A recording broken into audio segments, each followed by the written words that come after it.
This is Tim Bryce with my column titled, More Customer Service SNAFUs. We've all experienced some sort of customer service snafu over the years.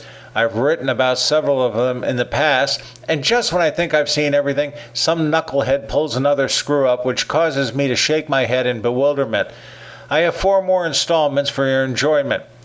First, there was Hurricane Hermine, which glanced Florida in late August. As I live on the West Coast in the Tampa Bay area, we only received the back end of the storm. Nonetheless, we experienced a power outage in our area. This is not uncommon for us, and service is normally restored promptly, but this time it was an extended period. As usual, we dutifully called Duke Energy to report the outage, which was answered by computer. We were told the problem had been reported and Duke was working on it. 12 hours later, service had not been restored and we received no notification of our status. I then called the company's customer service and patiently traversed their voicemail jail. Only by cleverly doing an end run on the service did I finally get to talk to a human being. She sounded like a young lady who told us, "We apologize for the inconvenience, but due to the storm, all of our people are out solving the problem, and we thank you for your patience." I said, "That's nice, but what is the status of my local problem?" She replied, "We apologize for the inconvenience, but due to the storm, all of our people are out solving the problem, and we thank you for your patience." I replied, I do not need your apology. I just want to know if you can tell me anything about my local problem. It's okay to admit you don't know." Again, she replied, "We apologize for the inconvenience, but due to the storm, all of our people are out solving the problem, and we thank you for your patience." In other words, she was working from a script and was not allowed to think or help the customer. I was appalled. Then again, maybe I was still talking with a computer. Oy. My second story involves my mother, who had a fraudulent charge added to her MasterCard bill last November. She contacted the company promptly to explain the error, and theoretically they would explore and correct the problem. This went on for several months, whereby the charge was removed from her bill but added back on the next month, while accumulating interest charges in the process. My mother was forced to write several letters to MasterCard along with copies of past bills to show the error. This became so obnoxious that she stopped using the card completely. So much for a cordial relationship. Her latest bill came in and lo and behold, the charges were back on. I told her I would call the company on her behalf. I figured cordiality hadn't gotten her anywhere, so I decided a more surly approach was in order. After traversing their voicemail jail and properly identifying myself, I asked the clerk why the company perpetuated this fiasco.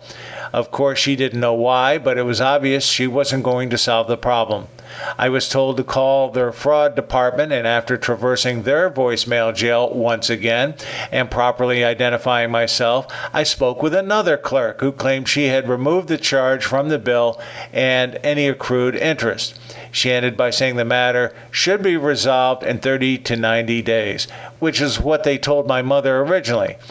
I then said loudly to my mother sitting nearby, so the clerk could hear me, "Yes, they said they'll have this fixed by the next century." I received a frosty response from the clerk after that, and I'll be curious to see if the charge is indeed removed from her bill. If so, she intends to destroy the card and kill the account, which she has held for a number of years. My third story involves an artist friend living in Southwest Ohio. He had just completed a piece of artwork on a Thursday and rushed it over to the local UPS store to ship it to New York by Monday. Unfortunately, when he arrived, the clerk informed him the truck had already left for the day and his shipment wouldn't get there until Tuesday, which was unacceptable. He asked, "Are there any other UPS stores nearby which might be able to take it for me?" "Maybe," she replied, "but I do not know the other stores." This is when she began to suffer from a bad case of the stupids. My friend pulled out his smartphone and quickly located 3 other stores. "Here, can you call them for me?" he asked. "But I don't know these people," she claimed. "Well, neither do I," my friend countered, "but you're the UPS rep here. Shouldn't you try?"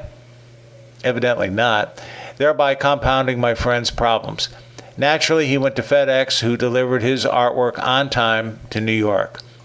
My last story involves my local cable operator, Bryce. I had used the company's cable ISP and landline services for a long time.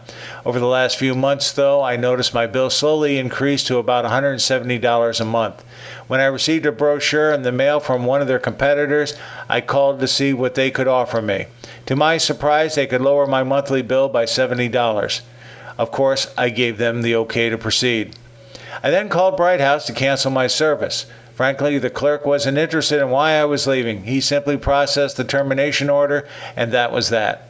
I was surprised they couldn't care less why I was leaving them. You would think they would try to determine my reason for leaving and try to keep me as a customer, but such was not to be. Okay, so what are the lessons learned? From these experiences, as well as many others, I have learned the following. First, such companies are really not concerned about the customer unless it directly involves making money. As to customer problems, forget it. Number two, customer service representatives are not given any authority to solve problems. They only follow scripts and not allowed to think outside of the box. As such, they are not resourceful, thereby making them useless. This is why you should always ask for a supervisor or someone higher when reporting a problem. Number three, voicemail is designed to prohibit customer contact, not improve service. It is intended to frustrate the customer, not solve problems. By creating a frustration factor, companies wear out the customer in order to have them pay the bill, as opposed to waiting for a customer service rep who is incapable of helping them. By the way, anybody remember where the word snafu comes from?